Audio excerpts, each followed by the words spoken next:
السلام علیکم۔ آج کی ویڈیو میں جانیں گے انسان کو کیسے پتہ چلے کہ اس کا دل بیمار ہے۔ وہ 4 علامتیں کون کون سی ہیں، آئیے جانتے ہیں اس ویڈیو میں۔ اس سلسلے میں حافظ بن قیم رحمۃ اللہ علیہ نے کچھ علامات بیان فرمائی ہیں۔ پہلی علامات: جب انسان فانی چیزوں کو باقی چیزوں پر ترجیح دینے لگے تو سمجھ لیں کہ میرا دل بیمار ہے۔ مثلاً دنیا کا گھر اچھا لگتا ہے مگر آخرت کا گھر بنانے کی فکر ہی نہیں۔ دنیا میں عزت مل جائے مگر آخرت کی عزت یا ذلت کی سوچ دل میں ہے ہی نہیں۔ دنیا میں آسانیاں ملیں مگر آخرت کے عذاب سے بچنے کی پرواہ ہی نہیں۔ دوسری علامات: جب انسان رونا بند کر دے تو وہ سمجھ لے کہ اس کا دل سخت ہو چکا ہے۔ یاد رہے کہ کبھی انسان کی آنکھیں روتی ہیں اور کبھی انسان کا دل روتا ہے۔ دل کا رونا آنکھوں کے رونے پر فضیلت رکھتا ہے۔ یہ ضروری نہیں کہ آنکھ سے پانی کا نکلنا ہی رونا کہلاتا ہے، بلکہ اللہ کے کئی بندے ایسے بھی ہوتے ہیں کہ ان کے دل رو رہے ہوتے ہیں، حالانکہ ان کی آنکھوں سے پانی نہیں نکلتا، مگر ان کے دل سے رونا اللہ تعالیٰ کے ہاں مقبول ہو جاتا ہے اور ان کی توجہ کے لیے قبولیت کے دروازے کھل جاتے ہیں۔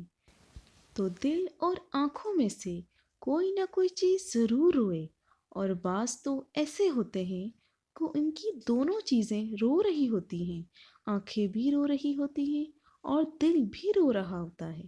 تیسری علامات: مخلوق سے ملنے کی تمنا تو ہو لیکن اسے اللہ رب العزت سے ملنا یاد ہی نہ ہو تو سمجھ لیں کہ یہ میرے دل کی موت ہے۔ لوگوں کے ایک دوسرے کے ساتھ ایسے تعلقات ہوتے ہیں کہ ان کے دل میں ایک دوسرے سے ملنے کی تمنا ہوتی ہے، وہ اداس ہوتے ہیں اور انہیں انتظار ہوتا ہے مگر اسے اللہ رب العزت کی ملاقات یاد ہی نہیں ہوتی۔ چوتھی علامات: جب انسان کا نفس اللہ رب العزت کی یاد سے گھبرائے اور مخلوق کے ساتھ بیٹھنے سے خوش ہو تو وہ بھی دل کی موت کی پہچان ہے۔ اللہ کی یاد سے گھبرانے کا مطلب یہ ہے جب انسان کا دل تسبیح پڑھنے، ذکر اذکار کرنے اور مرقبہ کرنے سے گھبرائے، ایسے مصلی پر بیٹھنا بوجھ محسوس ہوتا ہو۔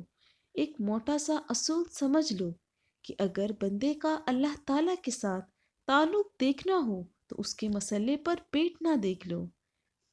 ذاکر انسان مصلی پر اس سے سکون کے ساتھ بیٹھتا ہے جس طرح بچہ ماں کی گود میں سکون کے ساتھ بیٹھتا ہے، اور جس کے دل میں کجی ہوتی ہے ان کے لیے مصلی پر بیٹھنا مشکل ہوتا ہے اور سلام پھیر کر مسجد سے بھاگتا ہے۔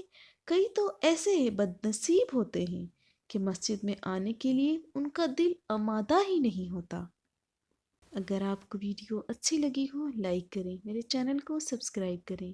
راہ ہدایت وتھ صوبیہ۔ السلام علیکم، جزاک اللہ۔